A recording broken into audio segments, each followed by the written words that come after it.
selamat datang di IAG Sharing Session dengan aku Zata dan aku Safira. Dan kali ini kita bakal nanya-nanya nih ke mahasiswa dan mahasiswi UB tentang do and don'ts kuliah di Universitas Brawijaya. Dan masih banyak pertanyaan lainnya, so check it out. Halo Kak, aku Zata dan di sini aku mau nanya-nanya ke Kakak. Mungkin boleh kenalan dulu nih Kak dari nama, fakultas, angkatan sama jurusannya apa? Oke, kenalin nama aku Kevin, aku dari Fakultas Teknik dari angkatan 2020. Nama aku Bian, nama lengkap Ahmad Bian Kamali dari Program Studi Teknik Geofisika Fakultas MIPA angkatan 2019. Ya, nama saya Muhammad Rosid dari Fakultas MIPA Prodi Fisika. Untuk angkatan saya angkatan 2016 dan sekarang sudah alumni. Halo, kenalin nama aku Anissa, aku dari Fakultas Peternakan angkatan 2020. Oke, kenalin nama aku Dia Ayu Sinta dari Fakultas MIPA Prodi Statistika angkatan 2020. Oke, untuk nama saya Agila Ragita Dolphin, Prodi Teknik Geofisika angkatan 2020. Aku Awan dari Prodi Instrumentasi Fakultas MIPA. Oke, kenalin aku Devi Veda Amanda, bisa dipanggil Devi dari Fakultas MIPA, prodinya Statistika angkatan 2020. Oke Kak Kevin, aku mau nanya-nanya nih tentang do and don'ts selama kuliah di Universitas Brawijaya. Menurut Kak Kevin itu apa aja sih? Oke, kalau dus yang pertama sih lebih ke cari teman sebanyak-banyaknya dulu ya. Kalau di awal perkuliahan bebas deh berteman sama siapa aja, cari relasi yang seluas-luasnya. Kalau yang kedua mungkin kalian bisa cobain ikut organisasi atau kepanitiaan tertentu yang sesuai dengan passion dan minat kalian. Kalau don'ts-nya sih lebih ke jaga etika sebaik-baiknya sih, terutama ke dosen dan teman-teman kalian. Kalau ke dosen ya seperti etika pas ngechatnya, jangan sampai ngechatnya pas malam-malam di luar jam kerjanya dia gitu. Oke, kalau menurut aku yang pasti banyak belajar budaya baru ya, khususnya mungkin dari teman-teman yang di luar Pulau Jawa, khususnya di Jawa Timur bisa belajar tentang Malang. Mungkin dari aku contohnya dari Jakarta bisa belajar bahasa Jawa. Itu poin plus lah untuk bisa merantau di Malang. Terus jangan boros ya, karena sebagai anak rantau kan kita harus menghemat uang ya untuk hidup di Malang gitu. Dan perbanyak teman, ikut organisasi yang bisa diikuti gitu. Terus juga jangan sekedar kuliah di dalam kelas sih, itu jadi poin penting menjadi seorang mahasiswa.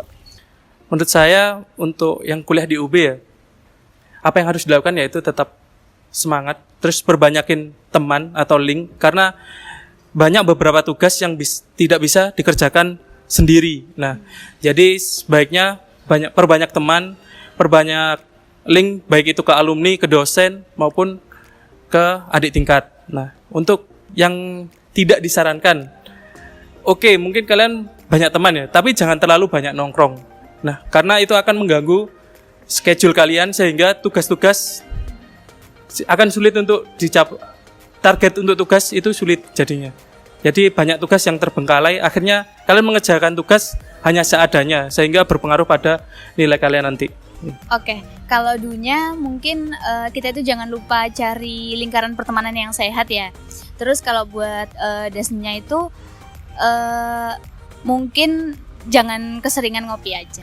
Oke, untuk do and don't-nya ya, mungkin kalau dari aku tuh harus banget kuliah di UB karena relasinya makin banyak. Karena nggak cuma satu daerah aja yang menginginkan kuliah di UB, tapi juga banyak banget dari luar daerah, khususnya yang dari Sumatera gitu kan banyak juga. Terus kalau dan-nya jangan banyak-banyak bolos ya, ntar IPK-nya jatuh gitu.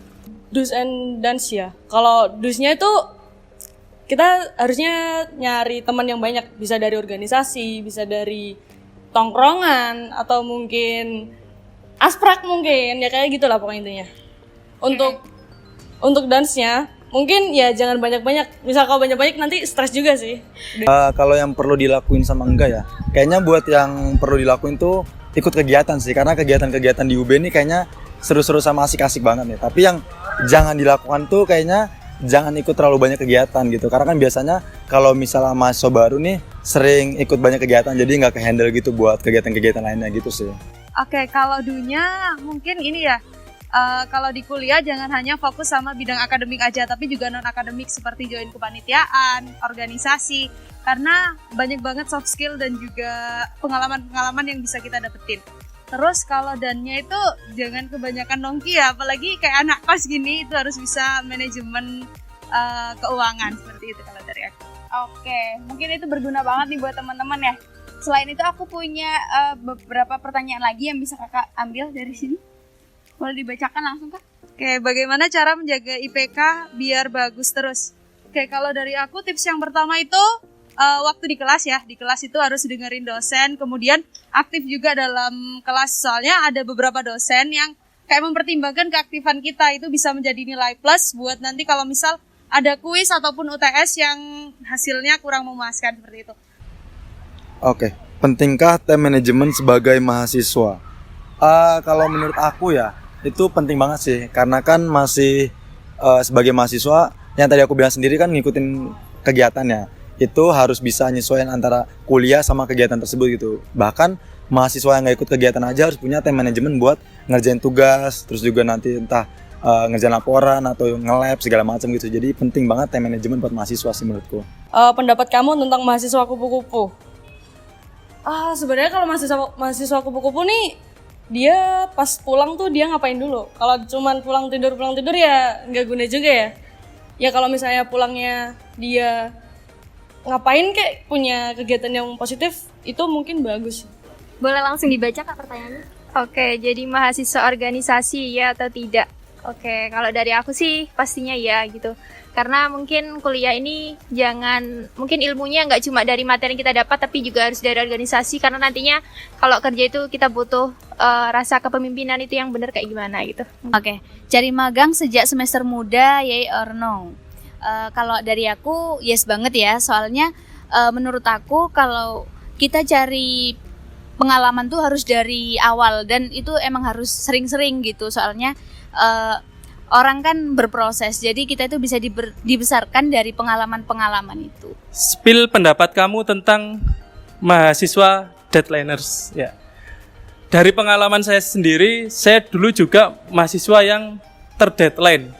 Jadi harus ada deadline yang pas, atau biasanya saya mengerjakan yaitu mepet pada deadline dikumpulkan. Nah, itu ada plus minusnya sih. Plusnya kita akhirnya bisa berpikir cepat bagaimana mengerjakan tugas dengan cepat. Tapi kekurangannya yaitu pekerjaan kita akan seadanya. Oke, gimana cara menghemat keuangan sebagai anak rantau?